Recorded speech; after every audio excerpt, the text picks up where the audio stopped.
안녕하세요. 김원준입니다. 예능정부. 청와대가 예능 프로인 알쓸 신잡을 패러디한 청쓸 신잡으로 홍보방송을 만들어 황교안 씨가 진행하는 정권 홍보를 이런 식으로 하는 현 정부를 조선일보가 비꼬며 쓴 기사 제목입니다. 예능을 패러디하고 방송인이 출연해 청와대가 직접 홍보하는 방식이 과하다. 이렇게 느낄 자유 있죠. 그래서 예능 정부라고 한마디 하는 거 자체는 얼마든지 그럴 수 있습니다. 그런데 같은 기자가 1년 전 작성한 박근혜 대통령 한중 정상회담 관련 기사를 보면 이런 내용이 있습니다. 박 대통령이 작년까지는 붉은색, 노란색 계통을 입다가 올해 한중회담에서 처음으로 남색 정장을 입었는데 정상회담에 임하는 남다른 각오가 담긴 게 아니냐.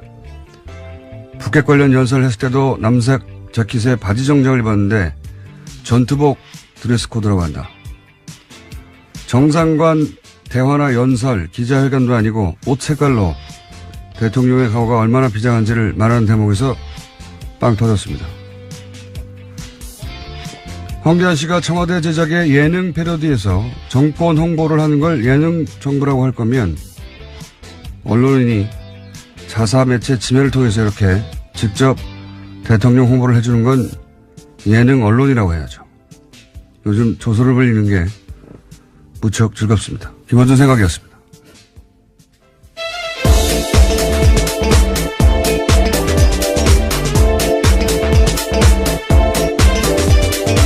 시사인의 김은지입니다. 제가 황교안이라고 했네요. 네, 황교익 선생님이십니다. 죄송합니다, 황교익 선생님. 다 말하고 보니까 생각이 났어요. 네. 나중에 오프닝을 새로 하겠습니다. 박근혜 대통령 패션 얘기 이런 거 정말 언론들이 많이 써줬거든요. 예. 만다린 컬러라고 하나요? 예. 예, 그렇죠. 예. 차이나 컬러. 색깔만 바뀌는 바지 정장. 예. 근데 알고 보니까 최순실 씨가 자신의 취향으로 같은 의상실에서 같은 패턴으로 만들어 그런 거였어요. 예. 이걸 패션 얘기라고 얼마나 마사지를 해줬는지. 그런데 그랬던 조선일보가 지금 현 정부를 매일매일 비판하려고 하잖아요. 근데 정부가 아무리 못해도 매일매일 비판하기 쉽지 않거든요. 매일매일. 그래서 어떨 때는 폭소가 터집니다. 너무 애를 쓰니까. 참 힘들겠다 싶어가지고. 그 중에 나온 게, 창의적인 예능 정부라는, 예, 비판이었어요. 황교안 선생님 죄송합니다. 갑자기 황교안 전 총리가 뜬금을 해버렸네요. 예. 제가 잘못했습니다. 첫 번째 뉴스는 뭡니까? 네, 어제 오후 3시 50분쯤 충북 제천시에 있는 복합 스포츠센터에서 불이 났습니다. 500명 가까운 소방 인력과 헬기를 포함해서 40여 대의 장비가 투입됐지만요. 불길은 6시간 지나서 밤 10시가 넘어서 잡혔습니다. 4차례에 걸친 수색 끝에 모두 29명이 숨지고요. 또 다른 29명이 다쳐서 병원에서 치료받고 있는 것으로 집계됐습니다. 사망자 대부분은 2층 여성 사우나에서 발견됐는데요. 훼손된 신체 일부가 추후가 발견되는 등 사망자가 더 늘어날 가능성도 있다라고 합니다. 사망자가 너무 많네요. 예. 뭐 사고 원인은 소방당국이 앞으로 정확하게 밝히겠지만은 장비 노동자 이야기도 나오더라고요. 예. 네, 그런 보도 나왔습니다. 이렇게 큰 사건도 이제 시간이 좀 지나면 다 잊혀질 텐데 장비 이야기가 나온 만큼 이건 이제 소방 당국에 대해서 비판하는 쪽의 기사인 건데 결국 다 돈이 있어야 해결되는 거거든요. 기계가 예. 노후화된 탓이라서요. 예산 문제, 예. 소방과 관련한 예산 문제 지난 이번 예산 때도 문제가 됐었는데 시간이 지나서 이 사건은 또 잊혀지겠지만 꼭 이 예산 문제는 다시 거론됐으면 좋겠습니다. 네. 장비를 바꾸려면 돈이 있어야 되죠. 자, 다음 뉴스는요. 네, 검찰이 군 내부 자체 수사기관에 맡겼던 사이버 댓글부대 수사를 조사에 나섰습니다. 국군 기무사령부의 국방부 댓글조사 TF 감청 논란 계기로요. 조사에 들어갔다라는 건데요. 검찰 관계자는 군 관계자를 참고인으로 조사 진행한 부분이 있고 추가로 조사할 수도 있다라고 밝혔습니다. 덧붙여서 국방부 TF에서 하고 있는 것과 별도로 진행하고 있는 부분이 있다라고도 밝혔는데요. 기무사의 조사 TF 감청 사실이 드러나면서 검찰의 군 댓글부대 수사는 활기를 되찾고 있다라는 겁니다. 아니, 굉장히 잘하는 거죠. 예. 군이 군을 수사해서 군이 자체적으로 덮어버린 사건이나 축소해버린 사건의 역사는 정말 길어요. 정말 많은데, 그럴 때마다 이제 군의 특수성을 항상 얘기해왔죠. 근데 이 사건은 군의 특수성 때문에 일어난 일이 아니에요. 애초부터. 이건 거꾸로 그 군의 특성을 굉장히 이제 폐쇄적이고, 예. 군 내부에서 대부분의 일들을 처리하는 자체적으로 그 특성을 이용했죠. 그래서 일반 수사로 할 수 없다는 점을 이용해서 군대 내에 정치적 댓글 알바 부서를 설치를 해버린 거 아닙니까? 모르게. 예. 군이 정치에 개입하는 걸 구태타라고 해요. 이건 그에 준하게 수사를 해야 수사를 해야 되는 것이고, 더군다나 이제 그 감청이 아니죠. 이건 도청이에요, 도청. 예.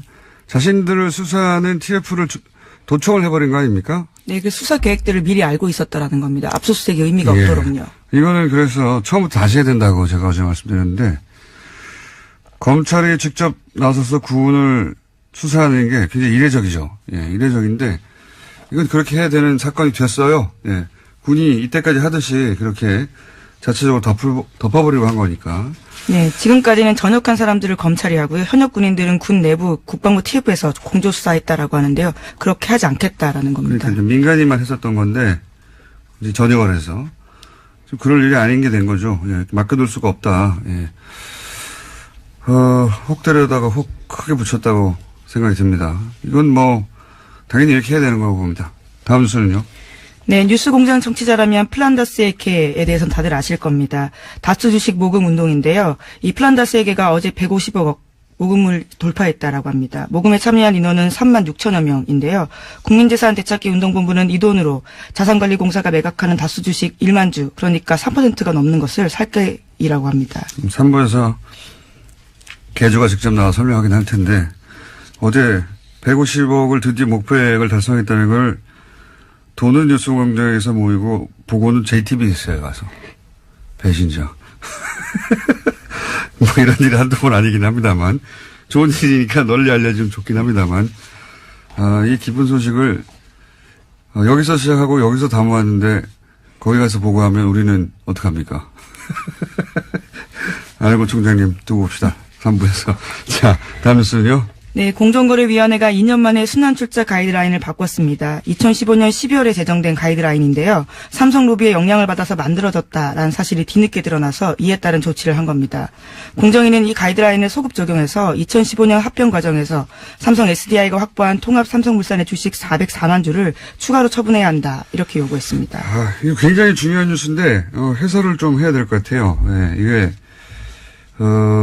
주시한 뉴스입니다. 이게 이제 이런 뉴스는 경제면에 있고 복잡해가지고 의미 전달이 잘 안 되는데 매우 중요한 결정입니다. 이게 순환 출자 얘기는 많이 나왔잖아요. 그러니까 재벌 총수가 뭐 자신의 주식은 별로 없는데 지주회사 껴긴 하나 회사의 주식만 가지고 나머지를 순환 출자해가지고 네, 전체를 지배하는 구조를 그렇죠. 만드는 뭐 예를 들어서 거죠. 삼성물산이 삼성전자를 지배하고 삼성전자가 삼성 SDI를 지배하고 뭐 이런 식으로. 그래서 순환 고리를 만드는 여기에 대해서 이제 우리가 규정이 있어요. 이런 순환 출자를 못하게 하는 규정이 있는데 이게 뭐하고 관련돼 있냐면 최순실 게이트하고 관련이 있습니다. 최순실 게이트 당시 우리가 다 알듯이 이제 삼성물산과 그리고 제일모직이 합병을 했잖아요. 그때 이번에 이재용 재판 판결문을 보면 삼성의 미전실 유명한 지금 말을 최순실 정규라 말 지원을 했다고. 네, 장충기 차장도 거기서 네. 소개했습니다. 거기 판결문을 보면 거기서 로비를 해서 공정위의 방침을 바꿨다는 거거든요. 실제로 다른 방침이 있었는데 그걸 로비를 해서 바꿨다는 겁니다.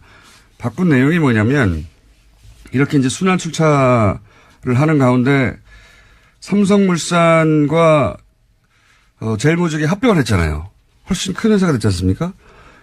그러니까 2015년에 공정위는 뭐라고 했냐면 이거는 강화됐다. 기존에 이렇게 고리가 있었는데 그 고리가 더 튼튼하게 강화됐기 때문에, 기준, 강화된 만큼을 덜어내라. 그렇게 별로 문제가 없는 것 같잖아요? 이렇게 보면.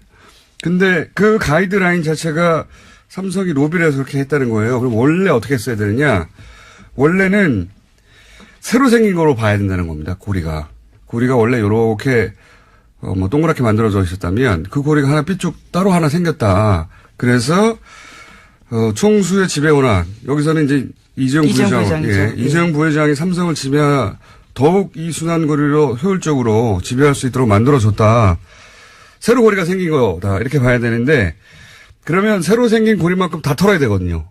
주식을 다 털어야 되는데, 2015년에는 강화됐다고 보고 강화된 부분만 털은 거예요. 그러니까 가이드라인을 다시 애초에 그랬어야 하는 그 가이드라인대로 바꾸면 이제는 주식을 한참 더 많이 팔아야 되는 겁니다. 네, 그래서 공정위가 삼성 쪽에다가 주식 처분할 수 있도록 예규 만들어진 지 6개월 동안의 유예기간 주겠다라고 밝혔는데요. 삼성 쪽에서는 공정위 가이드라인 파악해서 공식 입장 내놓겠다라고 하고 있습니다. 그러니까 이제 총수의 지배력을 강화시키기 위해서 로비를 했고, 이건 1심 판결문에 나온 겁니다. 그래서 실제로 공정위 방침이 바뀌었는데, 이것을 2년 후에, 다시 새로 고리가 만들어지는 거니까 그 주식을 다 털어라. 이렇게 해서 총수의 지배력을 약화시키는 걸로 다시 원상복구, 애초에 그랬어야 하는 방향대로 굉장히 중요한 결정입니다. 이거는 굉장히 중요한 결정이고 공정위가 잘한 일이죠. 해설이 그렇게 많지 않아서 좀 길게 설명을 했습니다. 자, 다음 뉴스는요. 네, 황교안 전 국무총리가 2018년 자랑스러운 성균관인에 선정됐다라고 하는데요. 이에 대해서 반대하는 서명운동 참여자가 3,500명을 넘었습니다. 오늘 아침 경향신문에는 반대 광고까지 실렸는데요. 이들은 수천 명의 동문이 황교안 동문에게 제기하는 의혹과 자중하라는 요청에도 황 동문은 SNS를 통해서 오히려 거짓 뉴스라고 매도하고 있다면서 이러한 태도에 선정에 반대하는 동문들이 더 많이 참여하게 됐다라고 비판하고 있습니다. 여기서 황교안 씨가 나오는데 제가 오프닝 때 잘못해서 굉장히 재밌는 뉴스입니다. 이게 대학 동문회가 학교가 제정한 상을 반대한다고 신문 광고를 냈다. 이건 처음 보는 일이에요. 근데 황교안 전 총리가 자랑스럽다고 생각하는 성대 동문들도 있을 수 있잖아요. 네. 그래서 제가 제안을 하나 할까 합니다. 뭐냐면 찬성 반대 서로 연대 서명 대결을 벌이는 거예요. 그래서 연대 서명 숫자가 더 많은 쪽에서 새로 성균인상을 선정하는 것으로, 예. 반대 연대 서명 하시는 분들이 먼저 시작해서 광고까지 냈으니까 이 공개 배틀을 하는 거죠. 찬성하는 분들도 연대 서명을 해라. 만약 하지 않으면 찬성은 없는 걸로 알고 동문들이 우리가 자체적으로 성균인상을 선정해서 신문에 발표하겠다. 이런 배틀 어떻습니까? 성대 동문 여러분. 예. 신문 광고까지 냈다고 하니까 제가 굉장히 재밌을 것 같은데. 적극적으로 한번 해보시죠. 자, 다음 뉴스는요. 네, 국민의당이 어제 당무위원회를 열어서요. 통합반대와 통합 찬반과 대표직 재신임을 묻는 전당원 투표를 실시하기로 의결했습니다. 안철수 대표가 이 자리에 참석했는데요. 여기에서 전당원 투표에서 재신임 받으면 바른정당과의 통합 절차를 새해 초부터 시작하겠다라고 밝혔습니다. 통합 시간표도 나왔는데요. 27일에서 30일 사이에 전당원 투표를 실시하고요. 31일에 결과를 공표하겠다라는 겁니다. 그렇군요. 예, 이 뉴스도 상당히 주시한 뉴스입니다. 간만에 해설을 좀 본격적으로 해보자면 당무위는 당연히 통과돼요. 왜냐하면 안철수 대표 쪽 사람들이 과반이 넘으니까 한 70여 분 되는데 과반이 넘으니까 통과될 거니까 하자고 했죠. 당연히. 그건 통과될 건데 제가 어제 이제 프레임이라는 건 단어 선택부터 시작되는 거라고 정면 승부라는 것도 하나의 프레임이고 단어 선택도 사실은 보수 진영이 혹은 보수 매체가 이 프레임으로 안철수 대표를 보호한다고 이렇게 볼 수 있어요.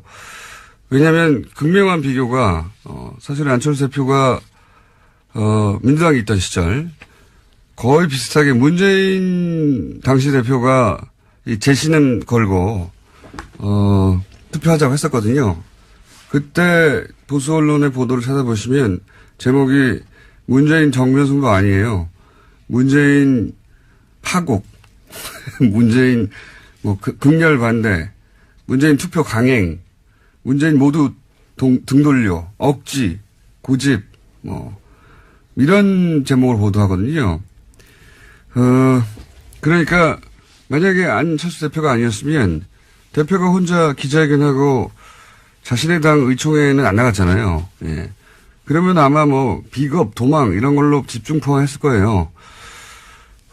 그런 표현이 없죠. 예.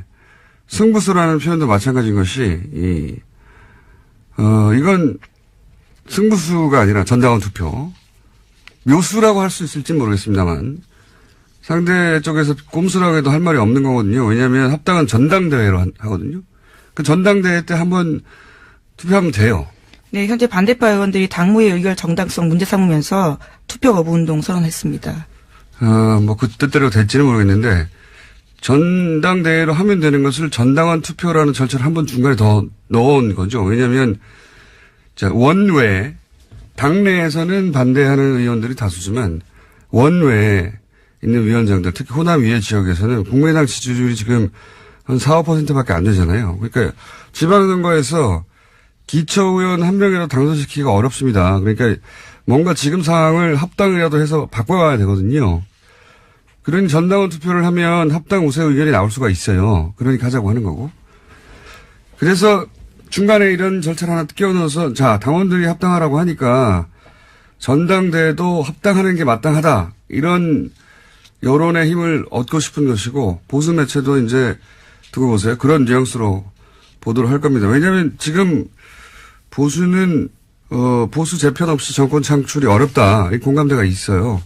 사실이고 그것이. 근데 이제 안철수 대표는 그 재편 과정에서 본인이 적자가 될 수 있다고 생각을 하는 거죠. 이거는 이제 이 열차는 안철수 대표가 혼자서 만들고 혼자서 출발시키고 혼자서 안정할 수가 없는 거예요. 당연히 보수 재편을 하려면 보수 지역에서 손을 잡아줘야 되는 것이고, 예. 작년 초부터 제가 줄기차게 얘기해왔던 것이 이제 안철수 대표가 새누리당과 어떤 방식으로든 연대하게 될 것이라고 얘기했었는데, 여튼 이 열차의 승차를 보수 진영에서는 혹은 보수 매체에서는 지지할 것이다. 안철수 대표는 그걸 알고 있으니까 이렇게 가는 것이고. 사실 통합도 아니죠. 예. 이거는 당내 의원들 절반 이상이 반대하는데 통합이라는 단어를 쓸 수가 없죠. 이건 합당인데, 이렇게 합당하는 경우는 우리 정치사에 없었어요. 과거 3당 합당. 이것도 당내 의원들은 대부분 찬성을 했죠. 예. 거기 반대하던 뭐 노무현 전 대통령이 그 유명한 이 있습니다. 뭐 이런 사진도 있지 않습니까? 결국 이제 소수가 반대하고 탈당했지만 대부분 찬성해서 3당 합당이 된 거거든요. 근데 이건 대부분 반대하잖아요. 단어 선택부터 프레임이 우호적인 거죠. 예. 남은 변수는 이제 합당 반대파의 실력. 합당 반대파 의원들도 만만치는 않으니까. 이 반대파에 대해서는 안철수 대표가 기자회견에서 얘기를 했죠. 구태 정치, 기득권 정치. 예. 김대중 정신 이야기하면서. 당연히 호남 의원들 얘기하는 건데. 기자회견에서 가장 중요한 문구는 사실 이거죠. 예. 왜냐하면 이 문구는 이 보수 진영, 보수 유권자들이 정서적으로 받아들일 수 없는 분들이 있거든요. 몇몇 호남 의원들 중에 박지원 전 대표 같은. 그 보수에게 받아들라는 구애죠. 이 문구는. 예. 자신을 대통령 후보로 만들어준 호남 의원들을 보수의 재단에 제물로 바치는 겁니다. 예. 본질은 그거라고 보는데. 이 사건은 아주 우리 정치 진영 전체에 영향을 줄 사안이라, 예. 좀 길게 해설을 해봤고요. 자, 다음 순 뭡니까? 한두 개 정도 할 수 있을 것 같습니다. 네, 자유한국당 지도부가 내용을 겪고 있습니다. 홍준표 대표가 인적 청산에 반발하는 류여의 최고위원을 주막집 주모로 빗대자 류 최고위원은 낯을 드셨냐라고 들이박았는데요. 류 최고위원은 페이스북에다가 이렇게 썼습니다. 여성 비하에 남성 우월주의에 빠진 홍마초, 지금도 대지 발정제 갖고 다니시는 건 아니죠? 라고 비난을 했는데요. 당원들이 뽑은 2등 최고위원인 저에게 여자라는 이유로 주모라고 하다니 낯을 드셨냐라고 됐습니다. 네. 두 사람 간에, 네. 스타일도 굉장히 비슷한데, 예, 서로 각을 세우다 보니까 대단한 말들을 오가고 있네요. 네. 네, 또 오늘도요, 또 대법원에서 홍준표 대표에 대한 대법원 선고가 있을 예정입니다. 알겠습니다. 그 선거 역시 다음 정계 개편에, 보수 정계 개편에 지대한 영향을 미칠 변수가 되는 거죠. 지금 안철수 대표의, 합당, 저는 합당이라고 부르는 게 맞다고 보는데, 합당 열차와 이 대법원 판결 둘 다 지대한 영향을 미칩니다. 네, 1심은 유죄였고요. 2심이 무죄였기 때문에 3심이 지금 어떻게 될지. 알겠습니다. 오늘은 여기까지 하겠습니다. 시사인의 김은지였습니다. 감사합니다. 자, 오늘은, 이번 주 내내, 중국 관련 인터뷰를 하고 있는데, 미니를 하나 더 준비했습니다. 중국의 사드 보복, 이건 명백한 거였죠. 그리고 이제, 그게 작년 7월이었고요. 이거 올해, 12월에 문재인 대통령 국빈 방문이 있었습니다. 이 방문을 두고 뭐 여러 가지 경제 지표 뭐 거대 담론으로 얘기할 수 있는데 그게 아니라 현장에서 매일 사업을 하고 있던 분들 이야기를 저희가 한번 짧게나마 들어볼까 합니다. 피부에 와 닿는 이야기. 중국에서 사업하고 계신 김민옥 대표 연결해 보겠습니다. 안녕하십니까? 네, 안녕하십니까? 네. 먼저 중국에서 어떤 사업 하시는지 간단히 소개해 주십시오. 네, 저는 중국 14년째고요. 예. 현재 지금 저희 한국 천안 GPS 코리아에서 개발한 친환경 아동 왕구를 수입해서 중국 총판을 하고 있습니다. 그렇군요. 사업은 잘 되십니까? 네, 감사합니다. 잘 되고 있습니다. 자, 그러면 이제 뭐, 언론에서 여러 가지 말들이 있지만, 직접 사업하시는 분들이 현장에서 느끼는 감은 또 완전히 다를 것 같아서, 이제 작년 7월부터 사드 보복이 있다, 여러 가지 보도가 있었는데, 이게 이제 업종마다 다르고 지역마다 다르긴 합니다만, 직접 겪으신 바는 있으십니까? 이 사드 보복 관련해서? 네, 말씀하신 대로 맞습니다. 중국에서 현재 워낙 민족도 많고 넓기 때문에 지역마다 차이가 좀 있습니다. 저는 사실 영향을 크게 받았다는 쪽은 아니고요. 제가 뭐 간단히 말씀드리면 제가 받은 영향은 저희는 왕구를 가져다가 중국 백화점에 납품을 합니다. 예. 이런 경우에 이제 예전에는 저희가 박스를 쌓아놓으면 박스 밖에 메이드 인 코리아가 적혀 있어요. 예. 사실 중국 사람들은 굉장히 그 외국 제품에 대한 선호도가 높습니다. 그렇기 예. 때문에 예전에는 말이 없었는데 사드가 터진 이후로는 그 제품을 보면 소비자들의 인상도 안 좋고 백화점에 영향이 있다 해서 그거를 그 소비자가 보지 않는 곳에서 다 철수하게 하고 또 저희가 이제 백화점 영업을 합니다. 영업을 할 때 저희는 한국에서 개발한 아동 친환경 제품이라고 광고를 하는데 이런 부분도 아이들의 교육상이나 백화점에 볼 때 악영향이 있으니 허용을 안 하는 경우가 많이 있었죠. 메이드 인 코리아를 안 보이게 해라? 네네, 그렇죠. 아, 그랬군요. 원래는, 오히려 이제 수입품이라서 메이드 인 코리아를 드러내다가 그게 사드 이후로는 네. 그거 고객들이 보면 안 되니까 그러면 박스를 다 제거해달라고 그랬습니까? 그렇죠. 저녁에 이제 고객이 안 없는 상황에서 그걸 다 제거해서 아침에 볼 때는 메이드 인 코리아가 안 보이게 조치를 했죠. 가장 화가 나는 거는 저는 사실 저희 모방 제품이 한 5군데가 생겼어요. 네. 저희 한국말은 짝퉁이죠. 예. 이 업체가 저희 사드 터지고 나서 이제 저희 카카오톡처럼 왕구하는 여러 사람이 모이는 방이 있는데 거기에 롯데는 한국, 포아트도 한국 이런 거를 써가면서 악용할 때 좀 많이 화가 났었죠. 그리고 이제 그 메이드 인 코리아를 안 보이게 해달라고 하는 이유 중에 하나가 아이들 교육에 좋지 않고 백화점 이미지에 안 좋다고 안 보이게 해달라고 했다는 거죠? 그렇죠. 네, 당시 분위기가 그랬군요. 혹시 뭐 일상 중에, 그러니까 사업은 사업 따라 다르고 지역 따라 다른데, 사장님 직접 겪으신 거는 그런 일이고, 혹시 개인으로 일상생활에 겪은 뭐 불편함이나 이런 건 없으셨습니까? 사드가 처음 이슈화됐을 때는 굉장히 뭐 상해든 베이징이든 대도시든 모두가 다 사실 힘들었었고요. 저 같은 경우는 얘는 한번 한국에서 우보라고 하면 이해가 될 거예요. 여기 띠비따처라고 예. 일반 차를 불러서 이제 술을 먹었을 경우 집에 가는 경우가 있는데요.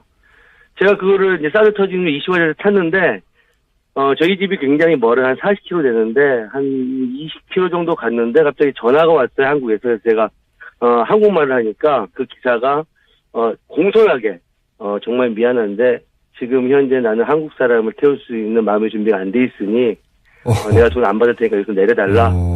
굉장히 정중하게 얘기하더라고요. 그 정중하게 얘기하는 상황에서 저는 내렸습니다. 참. 그 큰 도시에서 불편했다는 건 뭐 어떤 의미입니까? 예를 들어서 뭐 큰 도시에서 물건을 사거나 식당에 가거나 이런 일상을 하는 게 불편하셨나요? 그럼요. 사드 처음에 터졌을 때는 큰 식당에 베이징 제가 베이징 출장을 좀 와 있는데 예전에 베이징을 왔었거든요. 친구가 중국 친구가 대형 식당 가기 좀 힘들겠다 이렇게 얘기를 하더라고. 왜 그러냐 그랬더니 좀 위험하다. 그래요. 혹시 가더라도 그러면 중국말로 얘기를 했으면 좋겠다 이렇게 얘기를 하더라고요. 예전에 이제 심각했었죠. 그렇군요. 현지에서 느끼는 분위기는 완전히 우리가 느끼는 거하고 다른군요. 아이들 교육에 좋지 그럼요. 않다고 했다는 정도면은 백화점이 이미지가 나쁘다고. 그렇군요. 물론 이제 거기까지는 알겠습니다. 분위기를. 그러면 이제 대통령이 방중을 했습니다. 뭐 며칠 안 됐기 때문에 뭐 그 사이에 무슨 대단한 변화가 있겠나 싶긴 한데 혹시 일상 중에 피부로 체감하는 변화가 있으십니까?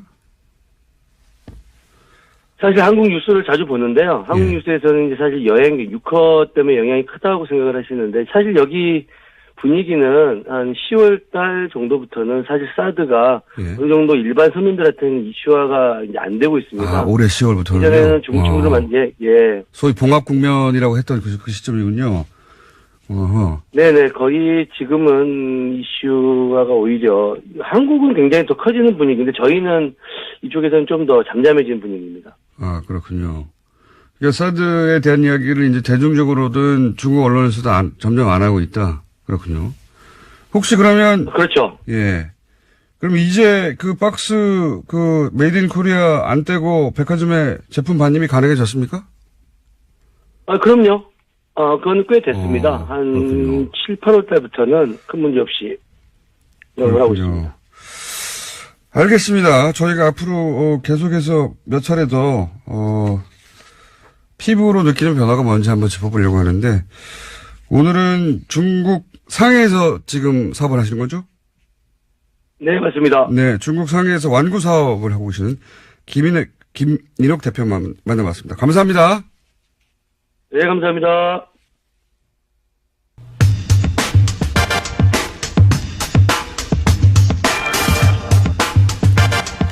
어쩌다가 저희 뉴스공장에 단골이 되신 분입니다. 김연건 의원 오늘도 나오셨습니다. 네, 안녕하십니까? 예, 안녕하십니까? 네, 나오셨다 하면 정말 새로운 걸 들고 나오시는 분이죠. 네, 듣도 보도 못한. 자, 지난 시간에는 지난주는 아니지만 지지난주에 아니군요. 3주 전이군요. 이 구제역 사실상 방치한 게 아닌가 싶을 정도로 이명박 정부 시절에 엄청난 소대지가 묻혔고 여기에 무려 3조 원이 투입됐는데 이 3조 원이라는 액수는 그 이전 정권 다 합친 것. 대한민국 출범 이래 다 합친 것보다 훨씬 더 많다. 몇 배가 더 많다. 한 정부에서.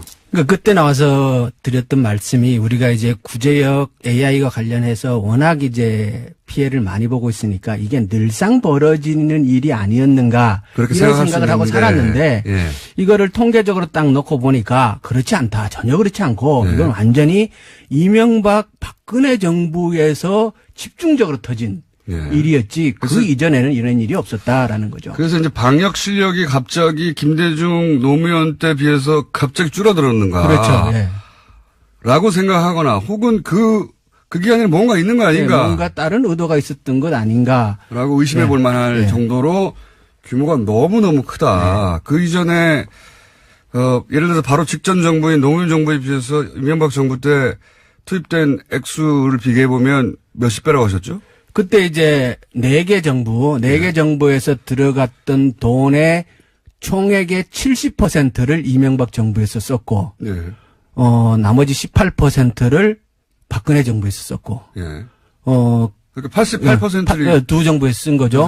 그리고 그 노무현 정부에서는 전체 금액의 3%밖에 방역비로 쓰지 않았다는 거. 그러니까요. 이게 예. 방역 기술이라는 건 점점 축적되고 좋아져야 되는데 그렇죠. 예. 병은 똑같고 예. 예. 병이 발전하는 건 아니잖아요. 예. 근데 병도 발전을 하죠. 물론 하겠지만 진화하니까. 예, 진화하겠지만 이거는 똑같은 구제였잖아요. 근데 이게 3% 정도 비용을 쓰던 것을 예. 이게 70% 이상 한 예. 정부가 단독으로 다 쓴다는 게 이게 기술 부족만으로 해결할 수 있는 것인가, 이게 해명이 되는 것인가. 이래서 이제 그 이후로 무슨 일이 있었냐 살펴봤더니 미국 쇠고기가 엄청나게 예. 수입량이 늘었다, 뭐 이런 말씀 하셨습니다. 그렇죠. 그리고 이제 그 소고기뿐만 아니라 돼지는 훨씬 많이 그때 죽었어요. 전체 사용량의 3분의 1 이상이었던가요?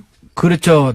330만 마리 정도를 매몰 처분을 했는데 예. 대한민국의 총 돼지 마리가 1000만 마리 정도 되거든요. 엄청나게. 그러니까 3분의 1, 총 돼지의 3분의 1 정도로 묻었고 그래서 가격이 급등을 했었고 예. 엄청난 이제 국민들이 피해를 본 건데 그때 그래서 이제 지난 예. 시간에는 주로 이제 한우 얘기를 했다면 이번에 이제 돼지 얘기로 해보시려고 하는 거죠. 예. 예. 돼지 이야기인데 제가 이제 지난 시간에 말씀하시는 방송을 듣고 돼지 쪽에 뭐가 있을 것이다. 그렇죠. 예, 돼지 주식 시장하고 선물 시장을 한번 보시라고 제가 말씀을 드렸어요, 그때. 그때 이제 공장장님이 이건 분명히 누가 해먹은 거다. 이렇게 얘기를 하셨고. 방송 끝나고 나서. 예. 그러니까 이게 선물 시장을 한번 보는 게 어떻겠냐. 제가 이렇게 그랬죠, 네. 말씀을 하셨어요. 그래서 네. 제가 그랬죠. 그게 무슨 말이 되냐고. 그걸 갖고 어떻게, 그 기획이 된 가능하냐. 이렇게 그렇죠. 제가 얘기를 왜냐하면 했는데. 그때 돼지 선물이 있었어요. 그런데 진짜 돼지 선물이 있었더라고요. 그러니까요. 저는 이 보는 눈이 조금 다르거든요, 남들하고. 그래서 제가 이걸 딱 보고. 저는 그 사람의 감정이입에서 보군요. 어떻게 해 먹을까. 진짜 우리 공장장 촉이 대단하다. 네, 저 솔직히 인정합니다. 그렇죠? 깜짝 놀랐어요, 전. 네. 이게 돈육 선물이라는 게 있는 거를 누가 압니까? 저도 몰랐어요. 아니, 이제 시장 가격이 이렇게까지 폭락하게 되면 누가 이익을 보느냐 관점에서 바라봐서 쳐다보게 되면 결국 이런 거는 주식 시장이거나 혹은 수입상이거나. 예.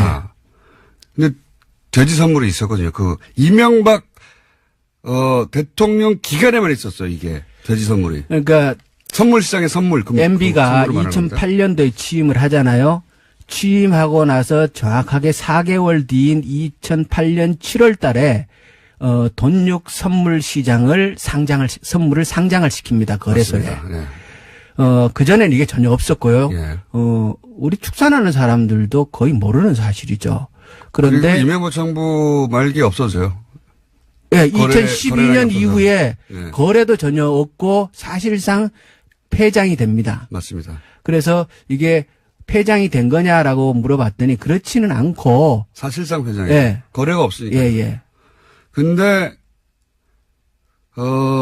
이렇게 누군가가 폭삭 망할 때 누군가는 반드시 돈을 버는 사람이 생기고 그 누군가는 반드시 돈을 버는 사람이 우연히 벌 수도 있지만 이런 기회를 만들어내서 스스로 돈 벌 수도 있거든요. 돈 장사꾼들은. 그래서 제가 한번 자세히 들여다보시라고. 자, 그러면 좀 설명해 주십시오. 예. 돈육 선물이 뭐냐면요. 일단 오일도 선물 있잖아요. 그렇죠. 뭐 6개월치, 1년치 이런 식으로 선물이 있는데 마찬가지예요. 돈육도 돼지를 키우는 사람이 매번 팔 때마다 이걸 어떻게 팔아야 되느냐를 고민할 수가 없잖아요. 네. 그러니까 내가 6개월 뒤에 생산될 거를 먼저 시장에 내놓고 파는 거죠. 네, 미리 파는 겁니다. 미리 파는 거예요. 예, 그래서 선물이죠. 예. 네. 그리고 육가공 업체도 가공 업체는 계속 가공을 해야 되지 않습니까? 예. 그런데 내일 가공할 거를 오늘 가서 맨날 사가지고 가공할 수는 없잖아요. 예. 그러니까 3개월 뒤, 6개월 뒤에 내가 가공할 원료를 미리 사놓는 거죠. 네. 그래서 서로의 필요에 의해서 이 시장이 형성되는 거고 이렇게 하면 서로 간에 안정적인 공급이 확보되는 거니까. 원래 목적은 그거죠. 예. 예. 가격의 급등락에 대비해서 위험의 회피 수단이 되는 거죠. 그러니까 쉽게 예를 들면 만약에 20만 원의 그 선물을 샀어요. 예. 근데 나중에 가격이 30만 원이 되면 예. 많은 사람 엄청나게 돈을 버는 거죠. 그렇죠. 한마디로 말해서. 예. 그러니까 이렇게 이런 원리로 시장은 형성되고 이것을 투자로 삼는 사람이 또 참여할 수 있는 거고 개인 그렇죠. 투자자도. 예. 이게 이제 선물 시장인 거죠. 간단하게 설명하면 그렇습니다. 처음 만들어지는 시장이니까 이 시장에 일단 장이 형성돼야 될 거 아니에요? 예. 그래서 초반에는 기관 투자가가 들어가서 시장 형성 역할을 합니다. 네. 그것을 누가 했냐 그러면 농협 선물이 했어요.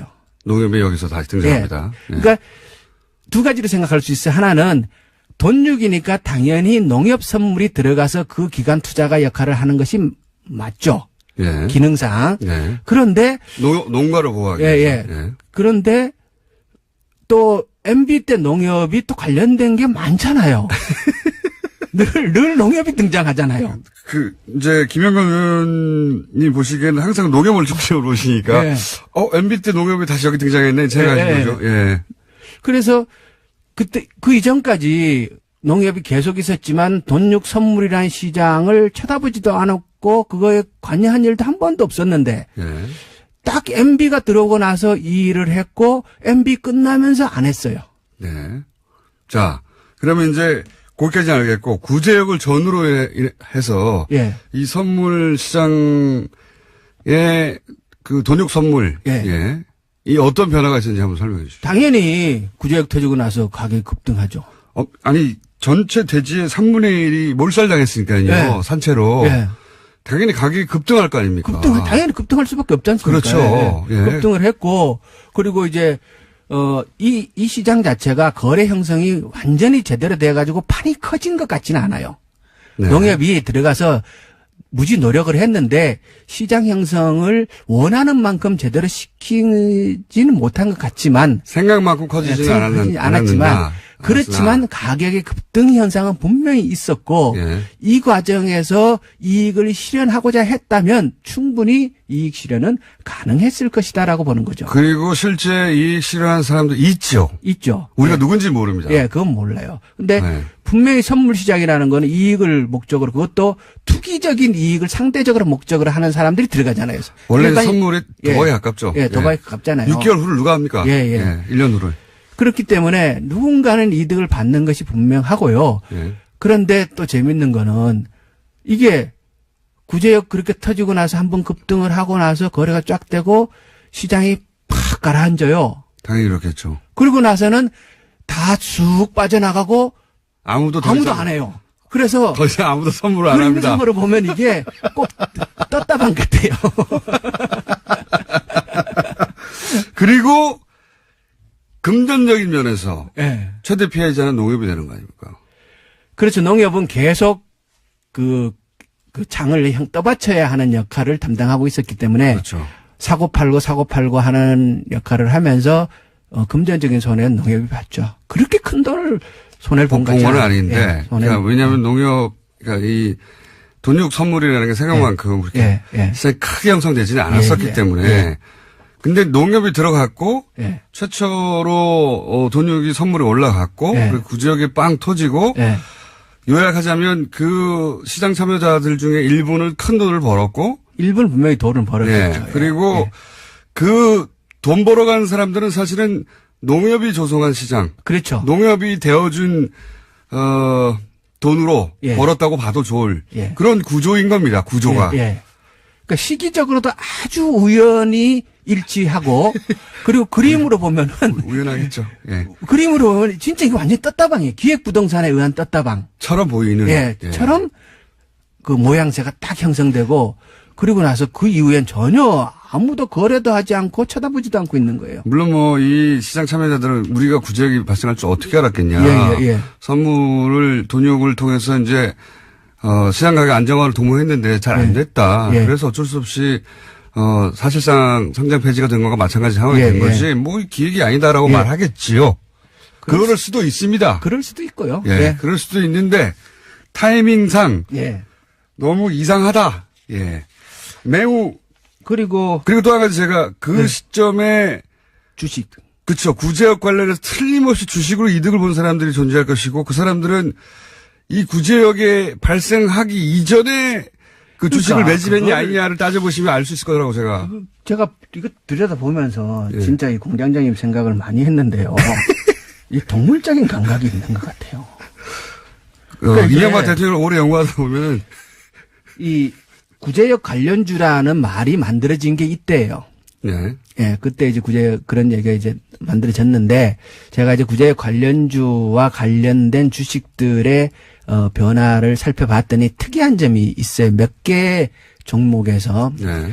구제역이 발생하기 이전에 이제 주식의 가격의 등락은 구제역이 발생해갖고 본격적으로 문제가 될 때 막 치고 오릅니다. 그럼 너무 당연합니다. 그건 너무 당연한 거예요. 사건이 발생했으면 예, 예, 예. 이익을 보는 주식들이 예, 올라가죠. 사람들이 관심이 생기고 네, 그럼 맞습니다. 당연히 그 돈을 이득을 얻기 위해서 막 사고 팔고 할 거란 말이에요. 예. 하는데 구제역이 발생하기 한 6개월 전부터 그 몇 개의 종목에서 이상하게 가격 등락은 없는데 거래량이 이미 늘고 있는 종목들이 있었다는 거예요. 제가 말씀드린 게 그겁니다. 이거는 좀 이상해요. 이거는. 구제역이 발생한 이후에 주가의 등락을 보지 마시고 네. 구제역이 발생하기 이전에 네. 그 등락할 주가, 그러니까 올라갈 주가를 사전에 매집한 아이들 죄송합니다. 사전에 매입한 흐름이 있을 것이다. 그걸 찾아보시면 누가 관련이 있는지 알 수가 있더라. 그러니까 주로 이제 구제역 관련주라는 그 회사들이 예. 그 수입육 이렇게 업체들 예. 대형 업체 그 업체나 백신 관련 그렇죠. 업체들, 당연히 백신 가격 업체나 올라가고 그리고 구제역이 발생하면 상대적으로 그 소비가 늘어날 닭고기 예. 이런 쪽이 이제 혜택을 받죠. 예, 그렇죠. 특히 그래프나 이렇게 보면은 가장 상대적으로 혜택을 본 쪽은 닭고기 쪽이에요. 네. 예. 돼지고기가 너무 비싸지고 예. 대체고기로 닭고기가 나오고 예. 뭐 이런 그 구제 관련주들이 급상승했어요 예. 당시에. 예. 그런데 그 중에 몇 개의 종목에서 네. 매집해 사전에 조용하게 계속 거래량이 늘어나 있는 현상이 분명히 신기하죠. 신기해요. 구제역이 알 걸 어떻게 알고. 네. 둘 중에 하나죠. 엄청난 예지력과 운 예.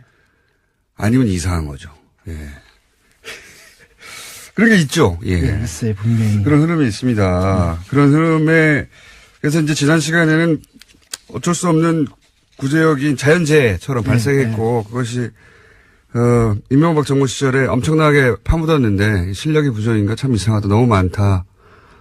근데 이제 그 결과적으로는 어쨌든 누가 의도했든 아니든 그렇게 많이 소가 죽고 한우 농가가 줄어들고 하면서 쇠고기 수입이 엄청 늘었다. 그게 지난 시간이고 이번에는 이제 돼지는 어떤가? 그러니까 이제 역대 정부상 실력의 차이가 참 컸었고 예. 그리고 이게 MB 때 집중적으로 구제역으로 인한 피해가 있었다. 예. 그런데 이것이 혹시라도 의도된 것이 아닌가라는 의심을 말씀을 하셨는 거고. 그러니까 너무 많이 네. 묻은 거 아닌가. 그래서 전혀 아닐 거라는 어찌 인간이 그럴 수가 있겠는가라는 관점에서 강력한 부정을 하면서도 들여다보기는 봤는데 보니까 예.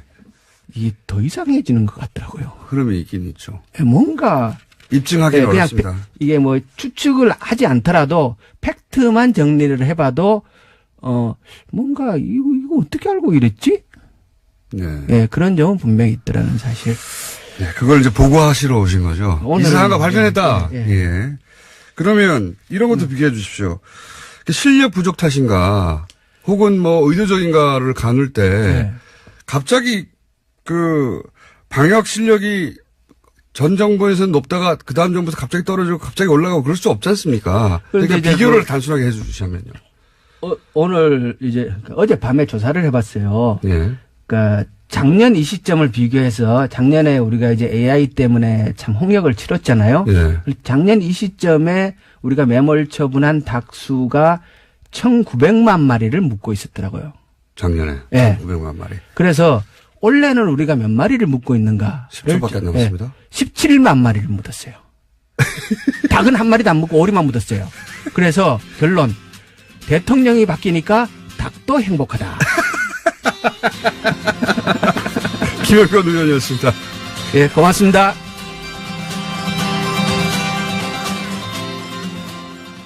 시사인의 김은지입니다. 제가 황교 아니라고 했네요. 네. 황교익 선생님이십니다. 죄송합니다, 황교익 선생님. 다 말하고 보니까 생각이 났어요. 예. 나중에 오프닝을 새로 하겠습니다. 박 대통령 패션 얘기 이런 거 정말 언론들이 많이 써줬거든요. 예. 만다린 컬러라고 하나요? 예. 그. 예, 그렇죠. 예. 차이나 컬러. 색깔만 바뀌는 바지 정장. 예. 근데 알고 보니까 최순실 씨가 자신의 취향으로 같은 의상실에서 같은 패턴으로 만들어 그런 거였어요. 예. 이걸 패션 얘기라고 얼마나 마사지를 해줬는지. 근데 그런데 그랬던 조선일보가 지금 현 정부를 매일매일 비판하려고 하잖아요. 근데 정부가 아무리 못해도 매일매일 비판하기 쉽지 않거든요. 매일매일. 그래서 어떨 때는 폭소가 터집니다. 너무 애를 쓰니까 참 힘들겠다 싶어가지고 그 중에 나온 게 창의적인 예능 정부라는 예 비판이었어요. 황교안 선생님 죄송합니다. 갑자기 황교안 전 총리가 뜬금을 해버렸네요. 예, 제가 잘못했습니다. 첫 번째 뉴스는 뭡니까? 네, 어제 오후 3시 50분쯤 충북 제천시에 있는 복합 스포츠센터에서 불이 났습니다. 500명 가까운 소방 인력과 헬기를 포함해서 40여 대의 장비가 투입됐지만요. 불길은 6시간 지나서 밤 10시가 넘어서 잡혔습니다. 4차례에 걸친 수색 끝에 모두 29명이 숨지고요. 또 다른 29명이 다쳐서 병원에서 치료받고 있는 것으로 집계됐습니다. 사망자 대부분은 2층 여성 사우나에서 발견됐는데요. 훼손된 신체 일부가 추후가 발견되는 등 사망자가 더 늘어날 가능성도 있다라고 합니다. 사망자가 너무 많네요. 예. 뭐 사고 원인은 소방당국이 앞으로 정확하게 밝히겠지만은 장비 노동자 이야기도 나오더라고요. 예. 네, 그런 보도 나왔습니다. 이렇게 큰 사건도 이제 시간이 좀 지나면 다 잊혀질 텐데 장비 이야기가 나온 만큼 이건 이제 소방 당국에 대해서 비판하는 쪽의 기사인 건데 결국 다 돈이 있어야 해결되는 거거든요. 기계가 예. 노후화된 탓이라서요. 예산 문제, 예. 소방과 관련한 예산 문제 지난 이번 예산 때도 문제가 됐었는데, 시간이 지나서 이 사건은 또 잊혀지겠지만, 꼭 이 예산 문제는 다시 거론됐으면 좋겠습니다. 네. 장비를 바꾸려면 돈이 있어야 되죠. 자, 다음 뉴스는요.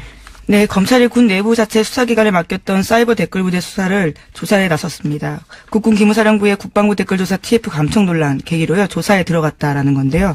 검찰 관계자는 군 관계자를 참고인으로 조사 진행한 부분이 있고 추가로 조사할 수도 있다라고 밝혔습니다. 덧붙여서 국방부 TF에서 하고 있는 것과 별도로 진행하고 있는 부분이 있다라고도 밝혔는데요. 기무사의 조사 TF 감청 사실이 드러나면서 검찰의 군 댓글부대 수사는 활기를 되찾고 있다라는 겁니다. 아니, 굉장히 잘하는 거죠. 예. 군을 수사해서 군이 자체적으로 덮어버린 사건이나 축소해버린 사건의 역사는 정말 길어요. 정말 많은데, 그럴 때마다 이제 군의 특수성을 항상 얘기해왔죠.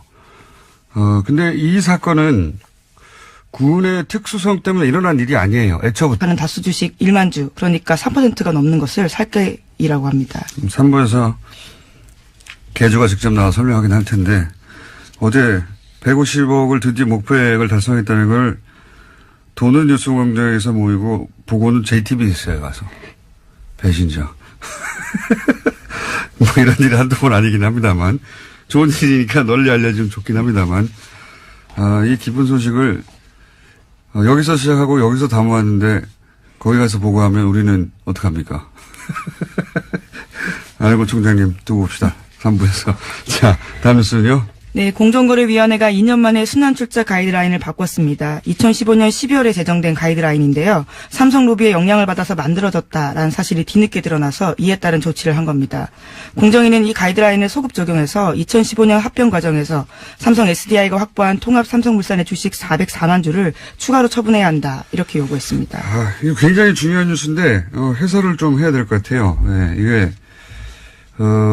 주시한 뉴스입니다. 이게 이제 이런 뉴스는 경제면에 있고 복잡해가지고 의미 전달이 잘 안 되는데 매우 중요한 결정입니다. 이게 순환 출자 얘기는 많이 나왔잖아요. 그러니까 재벌 총수가 뭐 자신의 주식은 별로 없는데 지주회사 격인 하나 회사에 주식만 가지고 나머지를 순환 출자해가지고. 예, 전체를 지배하는 구조를 그렇죠. 만드는 뭐 예를 들어서 거죠. 삼성물산이 삼성전자를 지배하고 삼성전자가 삼성 SDI를 지배하고 뭐 이런 식으로. 그래서 순환 고리를 만드는 여기에 대해서 이제 우리가 규정이 있어요. 이런 순환 출자를 못하게 하는. 이건 거꾸로 그 군의 특성을 굉장히 이제 폐쇄적이고, 예. 군 내부에서 대부분의 일들을 처리하는 자체적으로 그 특성을 이용했죠. 그래서 일반 수사로 할 수 없다는 점을 이용해서 군대 내에 정치적 댓글 알바 부서를 설치를 해버린 거 아닙니까? 모르게. 예. 군이 정치에 개입하는 걸 구태타라고 해요. 이건 그에 준하게 수사를 해야 수사를 해야 되는 것이고, 더군다나 이제 그 감청이 아니지, 이건 도청이에요, 도청. 예. 자신들을 수사하는 TF를 도청을 해버린 거 아닙니까? 네, 그 수사 계획들을 미리 알고 있었다라는 겁니다. 압수수색의 의미가 예. 없도록요. 이거는 그래서 처음부터 다시 해야 된다고 제가 어제 말씀드렸는데, 검찰이 직접 나서서 군을 수사하는 게 굉장히 이례적이죠. 예, 이례적인데, 이건 그렇게 해야 되는 사건이 됐어요. 예. 군이 이때까지 하듯이 그렇게 자체적으로 덮어버리고 한 거니까. 네, 지금까지는 전역한 사람들을 검찰이 하고요. 현역 군인들은 군 내부 국방부 TF에서 공조수사했다라고 하는데요. 그렇게 하지 않겠다라는 겁니다. 그러니까 민간인만 했었던 건데, 이제 전역을 해서. 좀 그럴 일이 아닌 게 된 거죠. 예, 맡겨둘 수가 없다. 예. 혹 때려다가 혹 크게 붙였다고 생각이 듭니다. 이건 뭐, 당연히 이렇게 해야 되는 거라고 봅니다. 다음 뉴스는요. 네, 뉴스공장 청취자라면 플란다스 에케에 대해서는 다들 아실 겁니다. 다스 주식 모금 운동인데요. 이 플란다스 에케가 어제 150억 모금을 돌파했다라고 합니다. 모금에 참여한 인원은 3만 6천여 명인데요.